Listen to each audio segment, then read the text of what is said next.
Among the searchers, people from right here at home. Two of the Southside Fire Department's emergency medical technicians and their 2 trained dogs left last night for New York. They drove all night and were on the job in New York today at noon. Lieutenant John Frank joins us now via telephone tonight. Lieutenant, I know it has been a long, difficult day for everyone. Thank you for staying up with us. We've seen the pictures, but I can't imagine they compare to the horror of seeing it all in person. It's been overwhelming, and it's really hard to find words to describe it.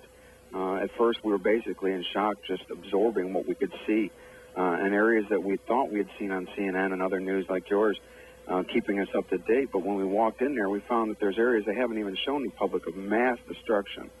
It's been an emotional roller coaster as firemen and police walk up and ask us to find their partners or their friends that have been lost. And even the dogs have been overwhelmed with just the scent of death of near thousands. Lieutenant Frank, what exactly is your job while you're there? We actually are the only cadaver canines that have shown up on the scene. They have about 10 other teams, but they're for finding live victims, which they now do not think they're any more live. So the chief was very happy to have 2 trained cadaver dogs. We're on the front lines. We use our dogs to locate possible victims. And then they send in the battalion, which is made up of about 100 firefighters plus contractors.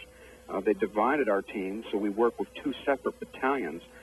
Doug's battalion, Doug Salzberg, one of our handlers, has been working in the courtyard and parking lot of the building across Tower 1, which partially collapsed when the tower ran into it, where many of the firefighters and the vehicles were crushed.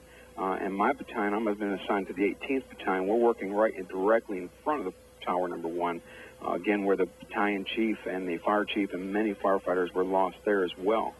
It's been very hard locating them. We've had about 70 hits in the 5 hours we work today. We're working about a 16-hour shift tomorrow. These hits, though, not being morbid, but very few were complete bodies. The tremendous power is clearly displayed when we find just bits and pieces. You've told us a little bit about what you will do tomorrow, but what will the working conditions be like up there? It's got to be very difficult, not only on you and your dogs, but just anybody involved in this. It's been getting actually worse in some respects as the building collapses further as they tear things down. The asbestos in the air has become a major concern, and we're wearing masks and goggles, but it still burns your throat and your skin. We have much smoke. The damage just in the area to the buildings has caused much stress on us. We've had shards of glass fall 10 to 20 stories in our area, pieces of buildings still falling as far as brick and stuff from the outside. So it makes it very hard on us as well as the dog. We're walking on piles. If you can picture 110-story buildings collapsing, and now are only 30 foot to maybe 40 foot tall. In some areas, the piles are not but 10 feet tall.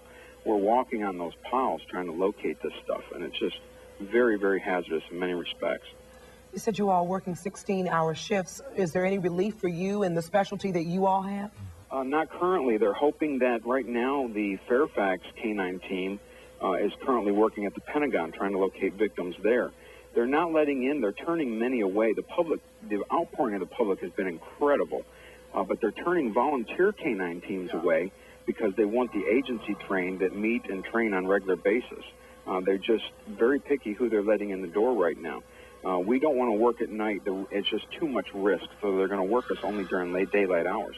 But the public have been bringing in fluids and food, and they outfit them with hard hats and the same safety equipment we have to bring it right to you. Also, the public outpouring, because they can't let everybody in, the public have been setting up stands outside the corridor to give us free food and fluids as well. And about 5,000 people gathered today when we went home along the route that we use going in and out, which is West Avenue, for about 3 miles. And we're waving with signs saying thank you. Okay, Lieutenant, we want to thank you for joining us this evening. Really good luck with your work and stay safe up there in New York. We'll hope to see you home as soon as possible. Hopefully there'll be a little more success to your mission.